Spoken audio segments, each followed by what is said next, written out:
Aya Məhəmməd Rza Şah Pəhləvinin Azərbaycan dili ilə, türkü dili ilə və bizim fərhəngimizlə müşkülü var idi, düşmənçiliyi var idi və istirdi onu aradan apara. Bu az cümləyə o propaganda və o yalanlardır ki, pan-türkülər və millətçilər və milçəkçilər illərdir bunun üstündə işləyiblər. Bollu sollu söz, yalan, muhtəva, müstənəd təhyiyə eləyiblər ki, nə var bunu sabit eləyirlər. Ta Pəhləvi ilə Azərbaycan arasında kudurət yaraldılar. Bu günlərimə bu klipdə istəyirəm buna cavab verəm. Lütfən axirinəcən məndən həmrəh olun və həttən əlinizdən gəldikcən yayın bu klipi də. Məsələn nə mənə? Nə o zaman mədrəsədə türkü danışanı 2 qram cərimə elərdilər. Ey millət, inanmayın hər sözü ki, o əldə görürsüz və eşidin. Abi get soruş. Dədələrimiz, nənələrimizin çoxu Şahzaman mədrəsəyə gediblər. Onlar da getməsələr, böyük nənə, böyük dədələrimiz həttən gediblər. Gəlin onlardan soruşun. Görün hansı mədrəsə idi, hansı mədrəsədə kimi tutub 2 qram cərimə eləyiblər türkü danışmaq üstündə. Və ya ikinci böyük təxrib və propaganda bunun əleyhinə. Bu gəldi tamam türkü kitabları yığışdırdı mədrəsələrdən hamı məcbur elədi farsı öyrəşələr. Ey mərdum özünüz bir salın çıxın fikirləşin.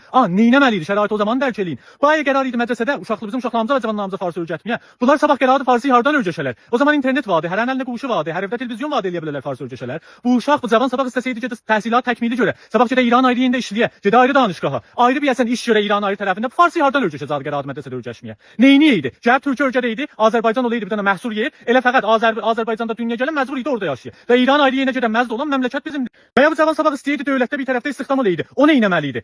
Dövlətin 70 daha dili olmaz ki, dünya nə yerində dövlətin daha rəsmi dili olar. Dərs oxumuş cavan farsı bilməsəydi, farsı ədəbiyyatına aşina olmasaydı, nə cür gəlib dövlətdə istihdam ola bilərdi? Pis iş gördü gəldi farsı elədi bu dili. Ki Azərbaycanlı cavan həmin hüquqdan və dəqiqən həmin əndazədə o imkandan bərxurdar ola, ki eləyə bilə gedə təhsilat təkmili görə, ta eləyə bilə sabah gedə dövlətdə və ayrı yerlərdə istihdam ola və işləyə. Pis iş gördü farsı öyrətdi, ta əmsal Qulam Hüseyn Saidi, gedələr danışqah Tehranda təxəssüs oxuyarlar və sabah gəlib öz paçasını tutalar. Və ya bunların yalanları dərmi orada musiqi və fərhəng, salon, opera, şiiri, xorşid, həman iki bala ərkin yanında idi Mələkutu gəldi yıxdı. Oraya Rza Şah cürləmişdi. Bir dənə ucubi mimari də o saxtıman. Yəni Təbriz qəbl az Tehran vardı, ərsəy musiqi, klassik, opera və senfoni olmuşdu.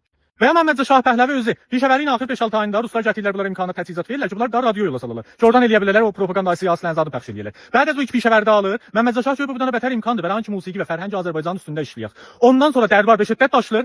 Radio Təbrizin üstündə sərmayəgüzarı edir və radio Təbriz nə böyük xidmət edir bizim musiqimizə və fərhəngimizə. Gön nə işlər olubdu orada. İl 12 ay musiqi Azərbaycanı pəxş olardı. Senfoni və orkestri Azərbaycanı pəxş olardı. Aşıq və muğam pəxş olardı. Əvvəlin var arşivi, cami az musiqi muğam və aşığı radio Təbrizdə zəbt eləyiblər. Orkestr Azərbaycan Radio Təbrizdən başladı böyüdü.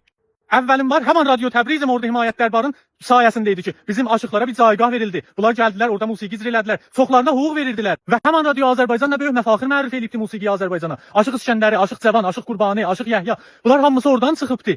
İqbal Azər gəlib orada bərnamə icra elibdi. Həsən Dəmirçi orada bərnamə icra elibdi. Qulam Hüseyn Biqcəxani sərpərəst orkestri Radio Təbriz idi. Bu nə cür şahidi ki, istədi bizim fərhəngimizi, musiqimizi aradan apara gəlib bir bilə xədəmat elibdi bizim fərhəngimizə və musiqimizə. Məgər həman salon opera, şiiri, xorşiddə Arşin Mallanın teatrı icra olmayıbdı. Məktəbənin orkestr senfonisi və teatrı orada icra olmayıbdı. Və Təbrizin sinemalarında sarayın film ekran olmamışdı. Bu çiyin əlinin niyə duzu yox idi, pan-türk millətçisi. Siz niyə bir-birinə məhbə həramsınız?